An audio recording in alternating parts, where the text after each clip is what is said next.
ভাব যাইবি কেমনে, মালাকুল মউত আসিয়া বলিবে চলো হে মরণে। অপর লোকে ঘোষণা দিবে কাঁধে করে লইয়া যাবে, অপর লোকে ঘোষণা দিবে কাঁধে করে লইয়া যাবে, কবর শ্মশানে ছাড়িয়া ভবের ভাব যাইবি কেমনে, মালাকুল মউত আসিয়া বলিবে চলো হে মরণে। ছাড়িয়া ভবের ভাব যাইবি কেমনে, মালাকুল মউত আসিয়া বলিবে চলো হে মরণে।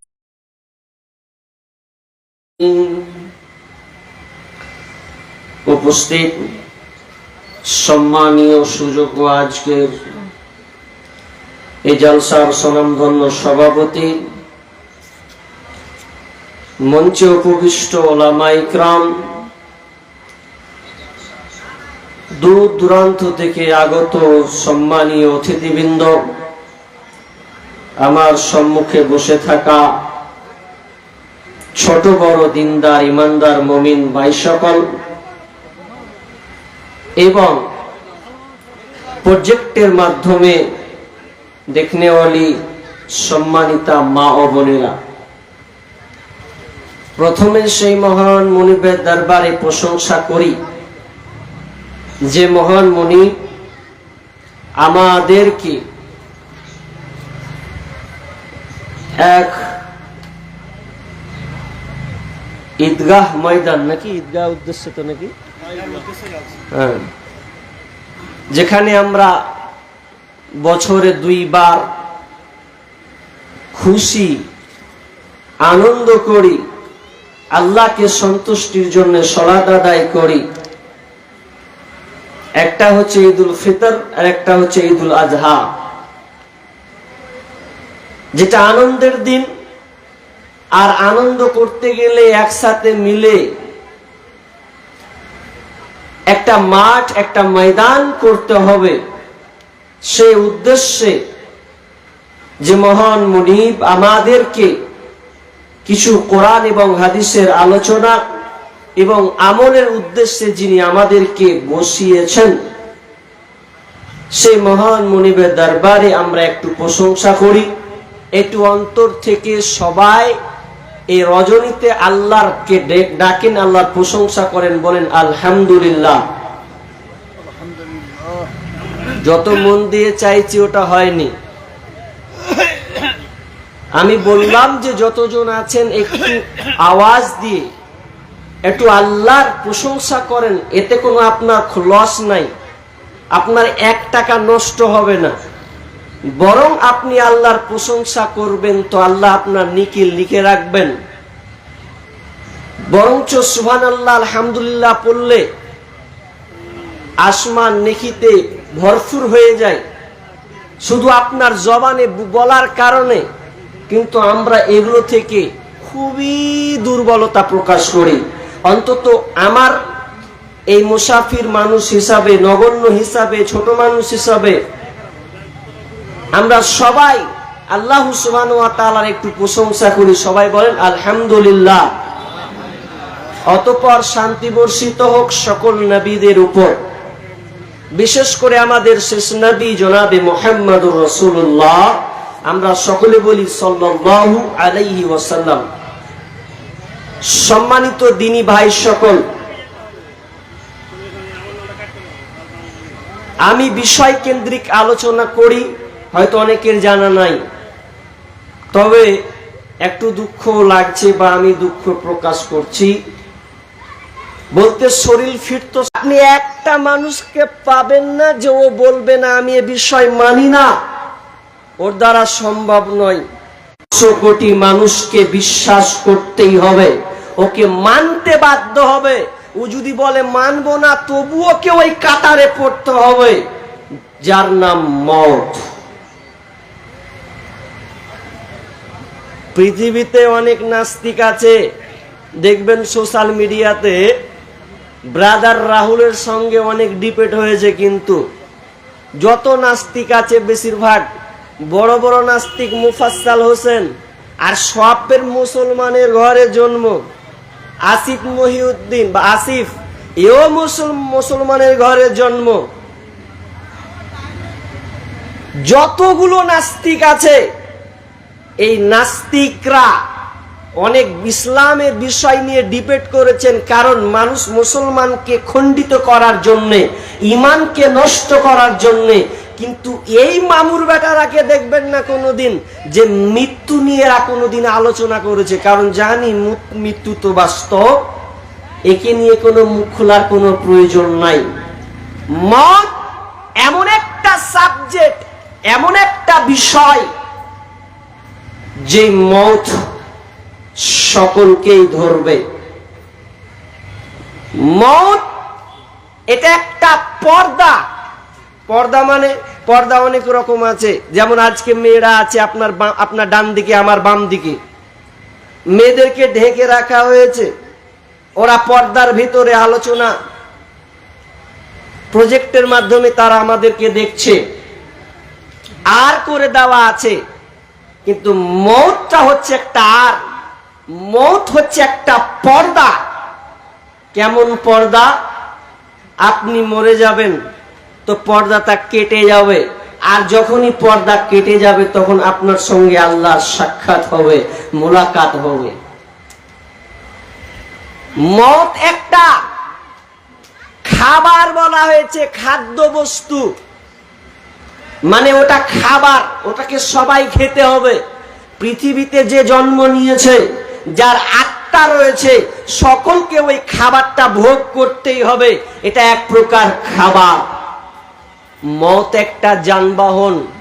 যানবাহন, আপনি এই লালগোলায় কোন একটা বাসে আপনি চাপবেন, যদি মনে করেন আমি বহরমপুর যাব, তো আপনাকে কোনো বাসে হোক কিংবা আপনাকে আপনার বোলেরো হোক, স্করপিও হোক, যে কোনো গাড়িতে আপনাকে চড়ে যেতে হবে। তো ঠিক তেমনি ভাবে এটা দুনিয়া, দুনিয়ার পরের একটা জীবন আছে যার নাম আখেরাত, পরকাল। এটাতে যেতে গেলে একটা সাওয়ারি লাগবে, সেই সাওয়ারি, সেই যানবাহনটার নাম হচ্ছে মওত। মওত চলে গেলেন, চলে গেলেন। মওত কারো জন্য সুসংবাদ, তো কারো জন্য দুঃসংবাদ। অনেকে আছে মওতকে বুকে পেতে নেবে, অনেকে আবার মওত আছে পালাবে, পালা আর বাঁচা যাবে না, একটু বাঁচার চেষ্টা করি। খুবই খাতারনাক, মরতেই হবে। আমি 12টা পর্যন্ত চালাবো, যদি আপনারা সবাই তার মানে আমি 1 ঘন্টা মতন চালাবো, চেষ্টা রাখছি। তবে সবাই থাকবেন তো ইনশাআল্লাহ? একটু হাতটা দেখাবেন, মেহেরবানি, আল্লাহ দেখুক। খুশি হলাম, যদিও শরীর দুর্বলতা। তাহলে মওত কি জিনিস?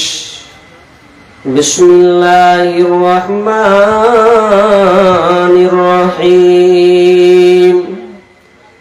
কুল্লু নাফসিন যায়িকাতুল মাউত সুম্মা ইলাইনা তুরজাউন। আল্লাহ সুবহানাহু ওয়া তাআলা বলেন, প্রত্যেক প্রাণীকে মৃত্যুর স্বাদ গ্রহণ করতে হবে। যারা প্রাণী, যার দুনিয়াতে জন্ম হয়েছে, যার মধ্যে আত্মা আছে, প্রাণ রয়েছে, তাকে মরতেই হবে। সুম্মা ইলাইনা তুরজাউন, এবং তাকে রবের কাছে ফিরে যেতে হবে। সারা পৃথিবীর মানুষ এই মওতকে নিয়ে একমত হয়েছে, মরতে হবে। কেউ দাবি করবে না যে আমি মরব না, আমি অনন্তকাল দুনিয়াতে থেকে যাব। এই দাবিটা পৃথিবীর কেউ করতে পারবে না। সবাই এটাকে বিশ্বাস করে নিয়েছে, কিন্তু একটা জায়গায় কিছু মানুষ বিশ্বাস করেনি, সেটা আল্লাহ পরে বলছেন সুম্মা ইলাইনা তুরজাউন, এবং তোদেরকে আমার কাছে ফিরে আসতে হবে। দ্বন্দ্ব দু জায়গা, এক জায়গায় এক প্রথম ধাপ বলছে মেনে নিয়েছি, মরতে তো হবে। দ্বিতীয় ধাপ ফিরে আসতে হবে, বলছে না এটা মানবো না, এটা মানবো না যে আল্লাহর কাছে যেতে হবে, এটা ফালতু কথা। নাস্তিকরা বলে এটা ফালতু কথা, মানুষকে খালি বোকা বানাবা ধান্দা ছাড়া আর কিছু নয়। কিন্তু বিজ্ঞানী বলেছে না, তোমার একটা জায়গা ছিল, ওই জায়গা থেকে তুমি এসেছো, আবার ওই জায়গাতে তোমাকে যেতে হবে। এটা আধুনিক বিজ্ঞান প্রমাণ করেছে যে না, তুমি একটা জায়গায় ছিলে, ওই জায়গায় তোমাকে আবার রিটার্ন যেতে হবে। আল্লাহ সুবহানাহু ওয়া তাআলা বলেন কুল্লু নাফসিন যায়কাতুল মউত, তোকে মৃত্যুর স্বাদ গ্রহণ করতে হবে। ওয়া ইন্নামা তুওয়াফাউনা উজুরাকুম ইয়াউমাল কিয়ামা, এবং কিয়ামতের দিন তোকে পরিপূর্ণ বদলা দেওয়া হবে রে। তুই দুনিয়াতে যদি ভালো কাজ করিস তো ওর বদলা তুই পাবি, তুই যদি দুনিয়ায় মন্দ কাজ করিস, খাওয়ার নাই কাজ করিস, খারাপ কাজ করিস, বেঈমানি করিস, লম্পটি করিস, লুচ্চামি করিস, ওইটাও আমি আল্লাহ তোকে বিচারের দিন প্রতিদান দেওয়া হবে। ভালো এবং মন্দ কিয়ামতের দিন তাকে প্রতিদান দেওয়া হবে। ফামান যুহজিহা আনিন নার ওয়া উদখিলাল জান্নাহ, আল্লাহ সুবহানাহু ওয়া তাআলা বলেন অতএব যারা কিনা আপনার কিনা জান্নাতে চলে গেছে, যারা জান্নাতে চলে গেছে, এবং জাহান্নাম আপনার কিনা যুহজিয়ানিন নার ওয়া উদখিলাল জান্নাহ, জাহান্নাম থেকে পরিত্রাণ পেয়েছে এবং জান্নাতে যারা ঢুকে গেছে, ফাকাদ ফাজ, ওরা হচ্ছে সবচাইতে সফল কাম। যে আমার আল্লাহ বলছেন ওয়ামাল হায়াতুদ দুনিয়া ইল্লা মাতাউল গুরুর, আর এই দুনিয়াটা হচ্ছে আপনার কিনা ধোঁকাময়, তাচ্ছিল্যময়, আর আপনার এই দুনিয়াটা হচ্ছে একটা ধোঁকার বস্তু। কিন্তু মুসলমান তারা এই দুটাকে, তারা জান্নাতটাকে নিয়ে পড়ে নাই, আপনার আল্লাহর কাছে যেতে হবে এটা নিয়ে পড়ে নাই, শুধু তারা দুনিয়াটাকে নিয়ে পড়ে আছে। অথচ আল্লাহ বলছেন পৃথিবীর মানুষরে এই দুনিয়াটা হচ্ছে ধোঁকার বস্তু, এটা ধোঁকার জায়গা, তাচ্ছিল্যময় একটা জায়গা, এই জায়গাটা এমন জায়গা, অথচ তোরা এই জায়গাটা নিয়ে পড়ে আছিস। বুঝিনি জায়গা কেমন। সালমা তিনি বাদশাহ হারুন রশিদের সঙ্গে মোলাকাত করছেন, দেখা করছেন। তো দেখা যখন করছেন, দেখা হচ্ছে, আসসালামু আলাইকুম। ওয়ালাইকুম আসসালাম। বলছে বাদশাহ আপনার প্রাসাদটা দেখছি, মাশাআল্লাহ কত সুন্দর গো, আপনি রাজা, আপনি একজন খলিফা, আপনার বিল্ডিং বালাখানা প্রাসাদ দেখে এত সুন্দর, কি বলি আপনাকে বলা যায় না। তবে যদি আপনার কবরটা যদি খুব সুন্দর হতো তো খুব ভালো হতো। যেমন এই কথা বলা, আমি আপনাকে যদি বলি ভাই বাড়িটা কত সুন্দর করে সাজিয়েছেন, একদম কলিজা 20 কেজি হয়ে যাবে। আমার ঘরের প্রশংসা করেছে, কত সুন্দর করে আপনার টাইলস করে বানিয়েছে, কত সে গৌরব মনে করবে। কিন্তু হারুন রশিদকে যখন বলা হলো বাদশাহ জাহাপনা আপনার বাড়িটা খুব সুন্দর, ঠিক আছে, কিন্তু যদি এই বাড়িটার মতন যদি আপনার কবরটা হতো রে, তাহলে কতই না ভালো হতো। যখনই এই কথা বলা, বাদশাহ হারুন রশিদ বাচ্চা ছেলের মতন টুকরে টুকরে কাঁদতে লেগেছে। আহা, তুমি আমাকে এমন একটা কথা শোনালে রে ভাই, যে আমি আর সত্যি তো আমার কবরখানা আমার কেমন হবে, এই টেনশনে পড়ে গেছেন। তখন বলছেন সালামা, আপনি কি এটা শুধু নয়, আরো কি আপনি আমাকে কোনো উপদেশ দিতে পারবেন, কোনো কথার ব্যাপারে আমাকে বলতে পারবেন কি? তখন সালামা বলছেন বাদশাহ জাহাপনা বলেন তো, আপনি আপনি রাস্তায় অতিক্রম করতে চলেছেন, এমন সময় মরুভূমি, কোনো মানুষ নাই, কোনো খাবার নাই, কোনো গাছপালা নাই, মরুভূমি আর মরুভূমি।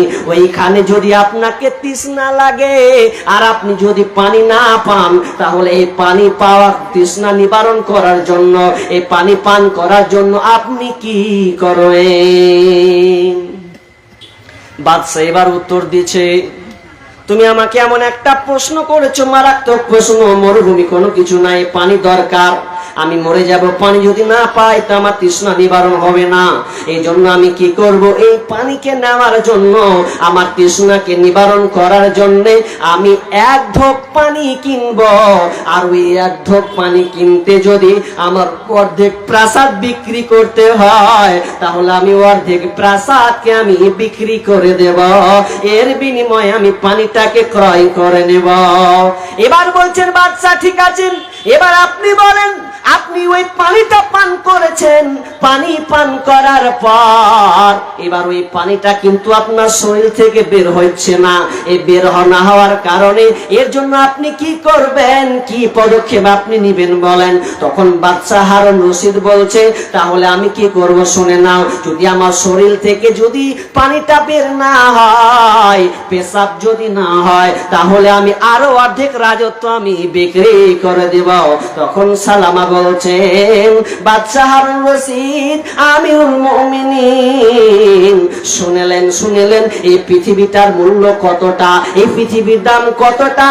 এক ঢোক পানি আর এক ঘর পেশাব, এর ছাড়া আর দুনিয়ার কোনো মূল্য নাই। দুনিয়া ধোকা নিয়ে আমরা পড়ে আছি। দুনিয়া গাড়ি করব, বাড়ি করব, আরে করেন, আপনাকে আমি বলিনি টাকার পয়সা পাহাড় গড়বেন তো উসমানের মতন গড়েন, আমি বলিন যে আপনি পয়সাওয়ালা হন না, দরকার আছে। কিন্তু আমরা দুনিয়ার মোহে এমন ভাবে পড়েছি, বাল তুসিরুনাল হায়াতাদ দুনিয়া, এই দুনিয়ার মোহে আমরা এমন ভাবে পড়েছি যে আমরা আখিরাত বলে ভুলে গেছি, মরতে হবে, এই কমন সেন্সটা হারিয়ে দিয়েছি। নাই অথচ সাহাবীরা আখিরাতকে কতটা প্রাধান্য দিতেন, মওতকে নিয়ে কতটা তারা চিন্তিত থাকতেন, তারা কতটা ভাবতেন। রাবিয়া বিন কাব একজন গরিব সাহাবী, এমন গরিব সাহাবী, যেই গরিব সাহাবীর আপনি ঘটনা যদি আপনি পড়েন, পারলে কোনদিন রাবিয়া বিন কাবের ঘটনাটা পড়বেন। এই রাবিয়া বিন কাব একবার বিশ্বনবীর খিদমত করার জন্য গেছেন, আর যাওয়ার পরে এবার আল্লাহ রাসূল খুশি হয়েছেন তার খিদমত দেখে। তো অনেক লম্বা, আমি শর্টকাটে বলছি। রাবিয়া বিন কাবকে রাসূল সাল্লাল্লাহু আলাইহি ওয়াসাল্লাম বলছেন, রাবিয়া ও আমার সাহাবী রে, ওরে আমার প্রাণ প্রিয় সাহাবী, তুমি আমার খিদমত করতে এসেছো রাত্রিতে, তো আমি তোমাকে আজকে এমন একটা অফার দেব, এমন একটা অফার দিব, যে অফারটা তুমি এখন এই মুহূর্তে তুমি আমার কাছে যা চাইবে তাই তুমি পাবে। আমি আল্লাহ রাসূল না করব না, তোমার যেটা চাওয়ার মন চাইবে ওটাই আমি কবুল চাইবো আল্লাহর কাছে, আর তোমাকে না করব না। যেমনই বলা রাবিয়াকে যে আল্লাহ, রাবিয়া তুমি কি চাইবে চাও, তো কিছুক্ষণ না ভেবে রাবিয়া কি চাইছেন জান, এর চাইতে এত সুন্দর অফার আর পৃথিবীতে আছে গো। আল্লাহর নবী বলছে যে রাবিয়া এই মুহূর্তে যা চাইবে তাই দিব, না করব না আমি। তো রাবিয়া বলছে কি আর চাইবো, চেয়েছি সুযোগ পেয়ে যে কি চাইবো। এবার রাবিয়া বলছেন, ইয়া রাসূলুল্লাহ আমি আপনার সঙ্গে জান্নাতে থাকতে চাই। আল্লাহ বলছে, রাবিয়া ওটা বাদ দিয়ে তুমি অন্য কিছু চাও। না আমি অন্য কিছু চাইবো না, আমি আপনার সঙ্গে জান্নাতে থাকবো, এটাই আমার চাওয়া। এবার আল্লাহ বলছেন, রাবিয়া তোমাকে জান্নাতের ব্যাপারে কে বললো? কে ভাবে তোমার মাথায় ঘুরপাক খাওয়ালো? এবার রাবিয়া বলছেন, ইয়া রাসূলুল্লাহ, কেউ আমাকে ভাবাই নাই, আমি নিজেই ভাবলাম কি চাইবো, চাইলে আমার কাছে অনন্তকাল ধরে থাকবে, তো আমি চাইলাম কি জান্নাত। অথচ রাবিয়া বিন কাব কত গরিব সাহাবী ছিলেন জানেন? যে রাবিয়ার কোনো সুন্দর বাড়ি ছিল না, যে রাবিয়ার কোনো সুন্দর গাড়ি ছিল না, যেই রাবিয়ার আপনার কিনা থাকার জায়গা ছিল না, এমনকি 3 বেলা পর্যন্ত সেই রাবিয়া খেতে পেতেন না, তাই কষ্ট করে তিনি খাবারকে জোগাড় করতেন। আর এই মুহূর্তে আল্লাহ রাসূল বলছেন, রাবিয়া রে কি চাইবে বলো? অথচ ওই রাবিয়া বলতে পারতেন, ইয়া রাসূলুল্লাহ, আমার সুন্দর বাড়ি না, ওই বাড়িটা যদি আপনাকে একটা ভালো করে বানিয়ে দিতেন, যদি আপনি আমাকে একটা 5 কাঠা জায়গা দিতেন, যে আজকে জায়গার সদরে জায়গা 20 লাখ 30 লাখ টাকা কাঠা, 50 লাখ টাকা কাঠা। অথচ রাবিয়া কোনো জায়গা চাচ্ছেন না, কোনো বাড়ি চাচ্ছেন না, কোনো খাবার চাচ্ছেন না, কারণ তিনি জানেন আমি এটা যদি চাই আর আমি যদি মরে যাই তাহলে আমাকে হাতছাড়া করতে হবে, এগুলো আমি নিজেতে পাবো না, এগুলো ক্ষণস্থায়ী জিনিস, আমি চিরস্থায়ী জিনিস চাইবো, সেই জিনিসটার নাম হচ্ছে জান্নাত।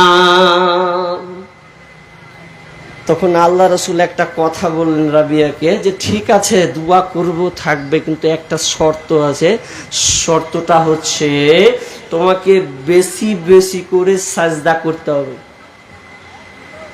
আর আমাদের তো বেশি সাজদা লয়, পীর বাবা বলছে খালি তুই খালি মাথা ঠুকে চলে যা এখান থেকে, তুই জান্নাত চলে যাবি, মানে সার্টিফিকেট লিখেই দিলে তুই জান্নাত চলে যাবি। অত আল্লাহ নবী রাবিয়াকে তো বলতে পারছেন ঠিক আছে জান্নাত চলে যাবি, এটা বলতে পারতো কি পারতো না? তো ওটা না বলে বলছে, রাবিয়া জান্নাত যদি যেতে চাও একটা কাজ, তোমাকে বেশি বেশি করে সিজদা, তার মানে তোমাকে বেশি বেশি করে নামাজ পড়তে হবে। আর আমাদের আজকালকার বলছে নামাজ লাগবে না, নামাজ রোজা লাগবে না, ওরা আবার বলছে নামাজ রোজা লাগবে না, ন্যাংটা বাবার কাছে নামাজ রোজা লাগবে না, শুধু খালি একবার হায়া হারে করবি জান্নাতে চলে যাবি। কঠিন ব্যাপার। চলেন মত কত খাতারনাক বিষয়। আল্লাহ সুবহানাহু ওয়া তাআলা চ্যালেঞ্জ ছুড়েছেন পৃথিবীর মানুষরে, মরতে হবে, কেউ নাই মরবো না, মরতে হবে মরতে হবে। আল্লাহ সুবহানাহু ওয়া তাআলা বলছেন, আইনামা তাকুনু ইউদরিকুমুল মাউত ওয়ালাউ কুনতুম ফি বুরুজিম মুশাইয়াদা। তোমরা যারা মৃত্যু থেকে পলায়ন করো, মৃত্যু তোমাদের নাগাল পাবে, তোমাকে মৃত্যুর সঙ্গে তোমার সাক্ষাৎ হবে, মৃত্যু তোমার সামনে হবে হবে হবে, মৃত্যু থেকে পালিয়ে কোনো লাভ হবে না। শুধু তাই নয়, তুমি যদি দুর্গে যদি অবস্থান করো, তার মানে দুর্গ ব্যবহার বলা হয়, উঁচু জায়গা বলা হয়, এখানে তার মানে বোঝা যাচ্ছে তুমি যদি মাউন্ট এভারেস্টের উপরে, যদি মালার উপরে যদি থাকো, তবুও তোমাকে আজরাইল আপনার কিনা মালাকুল মউতের হাতে তোমাকে পাকড়াও করতে হবে, মরতেই হবে, উপায় নেই, উপায় নেই, মরতেই হবে। একটা ড্যান্সার ছিল, ড্যান্সার জানেন নাম? বললে চিনে নেবেন যে হ্যাঁ চিনি, মানো না, খুব দেখেছি, কুদকুদানি খুব দেখেছি, নাম বলে দিচ্ছি কি নাম। সে ড্যান্সার যে আপনার কিনা ড্যান্স এতটা করে, ও আধ ঘন্টা ক্যাঁত হয়ে যাবে, ডান দিকে হবে বাম দিকে হবে, এতটা ক্যাঁত হবে, পারবেন না আপনি। তার নাম হচ্ছে মাইকেল জ্যাকসন। নাম শুনেছেন আপনারা? অনেকে শুনেছেন, দেখেছেন। মাইকেল জ্যাকসন 2009 সালে যার মৃত্যু হয়েছে, সবাই তাকে দেখেছেন। একটু গুগল সার্চ দেন, ফেসবুকে ইউটিউবে চলে যান। মাইকেল জ্যাকসন চ্যালেঞ্জ করেছিল, আমি 150 বছর বাঁচতে চাই, 150 বছর বাঁচবো সারা পৃথিবীর মানুষরে, আমি 50 নয় 100 নয় 150 বছর বাঁচবো, চ্যালেঞ্জ করেছিল। ওই চ্যালেঞ্জটা দেখার জন্য সারা পৃথিবী তার দিকে চেয়েছিল। 150 বছর বাঁচবে চ্যালেঞ্জ করেছে ও, 100 নয় 150 বছর। তো বাঁচার জন্য আবার কি কি পদক্ষেপ নিয়েছে ও? পদক্ষেপ নিয়েছে 12 জন ডাক্তার নিয়োজিত করেছে, শরীরকে চেক আপ করবে। 15 জন আপনার কিনা ব্যায়াম করবে, ব্যায়াম শরীরকে ফিট করার জন্য তারা আপনার 15টা আবার এক্সট্রা ডাক্তার সে আপনার ভাড়া করে রেখেছে। তারপরে যে খাবারটা খাবে ল্যাবরেটরিতে দেখবে খাবারটা ওর মুখে কতক্ষণ সাপোর্ট করবে কি করবে না, ওটা ওর মুখে চলবে কি চলবে না, ওটাকে আবার ল্যাবরেটরিতে দিয়ে তারপর ওর মুখে ভরবে। একটা বাক্স ছিল, ওই বাক্সতে থাকবে, অক্সিজেন গ্রহণ করবে, তো পৃথিবীর কোনো অক্সিজেন সে নিবে না। এমন ভাবে সে চলতো, এমন ভাবে সে চলতো। এই অস্ট্রেলিয়ান আপনার কিনা মাইকেল জ্যাকসন, যে লোকটা কিনা 150 বছর চ্যালেঞ্জ করেছে সারা পৃথিবীর মানুষকে, কিন্তু তাকে মরতে তো হয়েছে। যখন তিনি মারা যাওয়ার সময় সারা পৃথিবী অবাক হয়ে গেছিলেন, কি হলো তার চ্যালেঞ্জ, কোথায় গেল তার চ্যালেঞ্জ। যেদিন গুগলকে সার্চ করা হয়, একসাথে 8 লাখ মানুষ ওই লোকটাকে দেখার জন্য পাগল ছিল। সেই সময় 8 লাখ মানুষ একসঙ্গে গুগলকে সার্চ করেছিল। আর সেদিনকে গুগলটা আপনার কিনা অ্যাক্সিডেন্ট করেছিল, মানে গুগল সেদিন কাজ করেনি। একসাথে 8 লাখ মানুষ সার্চ করার কারণে ওই মাইকেল জ্যাকসনকে দেখার জন্য গুগল সেদিন কাজ করেনি। আল্লাহ বলছেন তোকে মরতে হবে, শুধু মরতে হবে না, মরতে হবে এটা নয়, তোর জন্য আমি একটা সময় বেঁধে রেখেছি, সময় তোকে বেঁধে রেখেছি। ওয়ালিকুল্লি উম্মতি আজাল ফাইদা জা আজালুহুম লা ইস্তাখিরুনা সাআতাও ওয়া লা ইস্তাকদিমান। আল্লাহ বলছেন আমি প্রত্যেক উম্মতের জন্য নির্দিষ্ট একটা সময় রেখেছি, আর যখন ওর সময় চলে আসবে 1 সেকেন্ড আগেও পারবে না, 1 সেকেন্ড পিছেও আসবে না। যখন যার সময় হবে তখন ঠিক তার মাজরাইল মালাকুল মউতকে পাকড়াও করবে। কিন্তু আমরা মনে নাই, দুনিয়াতে ব্যস্ত আছি। আপনি মনে রাখেন আর না রাখেন, আপনাকে মউত পাকড়াও করবে। মনে রাখেন আর না রাখেন। ফার্সি কবি কি বলে জানেন, दो चीज आदमी का साथ जोर जोर, एक आबोदना देगा खा के गौर। दो चीज आदमी का साथ जोर जोर, एक आबोदना देगा खा के गौर। পৃথিবীতে 2টা জিনিস আছে, যেই দুইটা জিনিস দুই মানুষ মনে রাখুক আর না রাখুক, সময় হলে ঠিক তাকে পাকড়াও করবে। একটার নাম কি, দো চিজ আদমি রাখা সাথ জোরে জোর, একে আবদানা দেগা খাকে গর। একটা হচ্ছে যে তার রুজি যেটা লেখা রয়েছে পৃথিবীর 50,000 বছর আগে, যে রুজিটা তার জন্য লেখা আছে, ওই রুজিটা এসে খাবে। আর যখন তার সময় হয়ে যাবে, ঠিক সময় যখন আসবে, তার মনে থাক আর না থাক, ও আপনার পাখা ঘোরার অবস্থায় থাক, প্রেমিকার ফোনে যতই আপনার সে কিনা মুক্ত থাক না কেন, ও চুরির হালাতে থাক না কেন, ডাকাতের হালাতে থাক না কেন, যখন মৃত্যু আসবে তখন তাকে খাপ্পর করে তাকে ধরবে, আর পালাবার কোনো রাস্তা থাকবে না, মরতেই হবে। আপনি মানেন আর না মানেন জানা পড়েগা। অস্বীকার করার কিছু নাই, কেউ অস্বীকার করেনি, তাহলে মরবেন। মৃত্যু এদিকে হবে না ওইদিকে হবে না, নির্দিষ্ট টাইমে মরবে। এখন আমরা বলছি হ্যাঁ লোকটা সালা এদিক দিয়ে গেল, কত খ্যাপার পেট খ্যাপা দেয়, যদি ভালো করে পার হতো তো অ্যাক্সিডেন্টটা হতো না, মরতো না রে। কিন্তু ভুল, এটা ভুল। কত আমার চোখে এটা লাগছে, কিন্তু ওটা আল্লাহ লিখে দিয়েছে, ওকে ওইভাবেই মরতে হবে, 1 সেকেন্ড আগাবে না পিছাবে না, কিছু করার নেই। আল্লাহ আরেকটা চ্যালেঞ্জ করেছেন, খুবই মারাত্মক। আমি ভাবি মাঝে মধ্যে যে আল্লাহ এগুলো করেন কিভাবে। আপনি দেখেছেন মানুষ তো মরে, এটা তো জানি, কিন্তু একটা জিনিস আপনি ভাবেন যে আল্লাহ আরেকটা চ্যালেঞ্জ করছেন সারা পৃথিবীর মানুষকে। সেই চ্যালেঞ্জটা সূরা লোকমানে আছে, যেখানে 5টা আল্লাহ চ্যালেঞ্জ করেছেন। ওই শেষের আয়াতে ওটা আছে, বিআই আরদিন তামুত। আল্লাহ বলছেন আমি তোর জায়গাটাও ঠিক করে রেখেছি, কোন জায়গাতে তুই মরবে জায়গাটা পর্যন্ত আমি আল্লাহ ঠিক করে রেখেছি। এই জায়গাটা এপার ওপার হবে না। তোর জায়গা, তোর মরণ যদি হসপিটালে থাকে তোকে হসপিটাল মরতে হবে, তোর মরণ যদি যদি সমুদ্রে থাকে তোকে সমুদ্রে মরতে হবে। তোর মৌত যদি 60 ফুট লম্বা তাল গাছের উপরে থাকে আমি আল্লাহ তোকে তাল গাছের উপরে উঠাবো। তোর মৌত যদি আগুনে থাকে তাহলে আগুনেই তোকে জ্বলতে হবে। আল্লাহ বলছেন আমি একটা জায়গা রেখেছি, এই জায়গাটা একটু আদল বদল হবে না। যেখানে আমি আল্লাহ লিখে রেখেছি, আল্লাহ চ্যালেঞ্জ করেছে সারা পৃথিবীর মানুষকে, ওরে সারা পৃথিবীর মানুষ রে, আমি যে মরার জায়গাটা নির্ধারণ করেছি ওই জায়গাটাই তোকে মরতে হবে। একটা বাস চলছে, বাস গাড়ি যাচ্ছে, বুঝলেন তো? বাসের একটা নিয়ম আছে, যেখানে মোর সেখানে দাঁড়াবে। কি কথা বলেন না ভাই? এতক্ষণ একটু কথা বলেন। দাঁড়াবে না তো? এটা পেয়েছেন, অটো পেয়েছেন, দাঁড়া হে চেপে নিলেও এরকম নয়। বাসের একটা নিয়ম আছে, লোকাল হোক আর স্টেট হোক।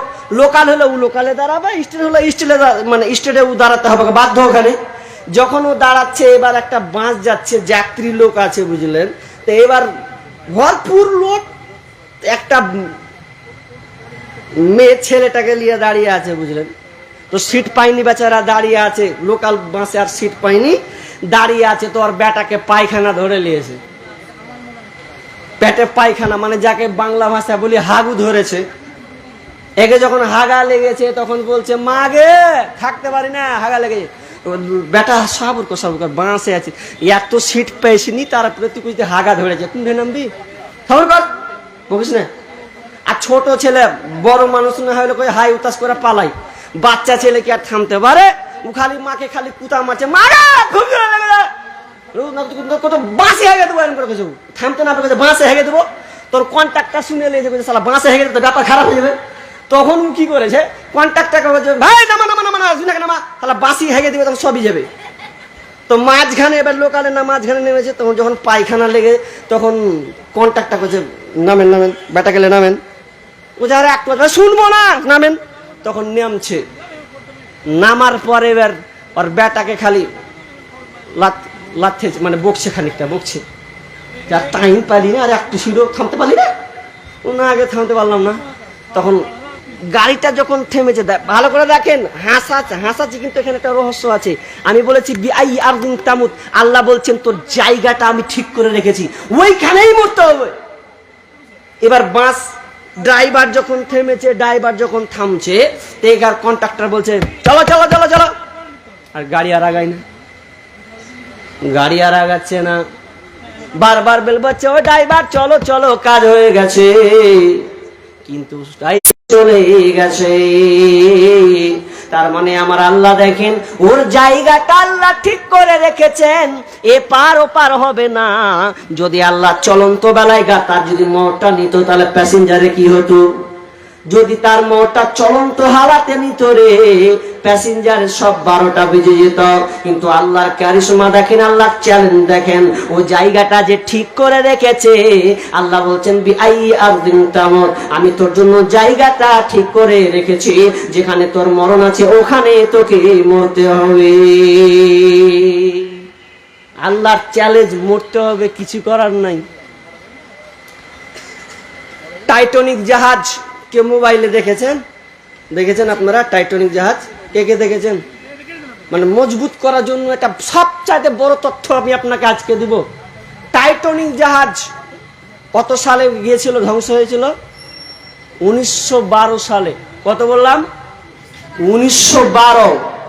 সেখানে ধ্বংস হয়েছিল। ও একটা পাওয়ার দিয়েছিল। ওকে একজন সাংবাদিক প্রশ্ন করছে যে আপনারা যে টাইটানিক জাহাজ তৈরি করেছেন, তো এটা ধ্বংস হবে কি হবে না? তো বুক ফুলিয়ে বলছে, গড ভগবান কিছুই করতে পারবে না, এমন ভাবে তৈরি করেছি কিছুই করতে পারবে না। ও রাস্তা কিছু না যেতে যেতে একবারে পর্বতে পাটান করে দিলে বরফে অ্যাক্সিডেন্ট, তোলপাড় শেষ। তো ওই টাইটানিক জাহাজ দেখার জন্য 5টা লোক পদক্ষেপ নিয়েছিল, দেখেছেন আপনারা? এটা তো বেশি দিনকার ঘটনা, 2023 16 জুন।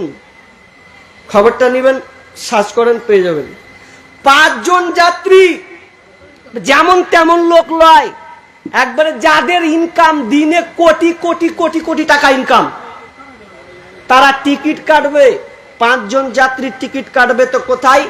তো সাবমেরিন টাইটান, এই সাবমেরিন টাইটানে তারা চাপবে, 5টা যাত্রী নিবে। তো টিকিট কত ভারত অনুযায়ী কত একটা টিকিটের দাম জানেন? তো একটা টিকিটের দাম মিনিমাম 1.5 থেকে 2 কোটি। একটা টিকিটের দাম 1.5 থেকে 2 কোটি হবে।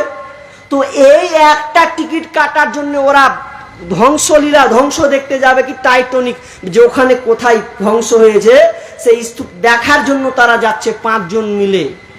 কিন্তু আল্লাহর এখানে চ্যালেঞ্জ আছে।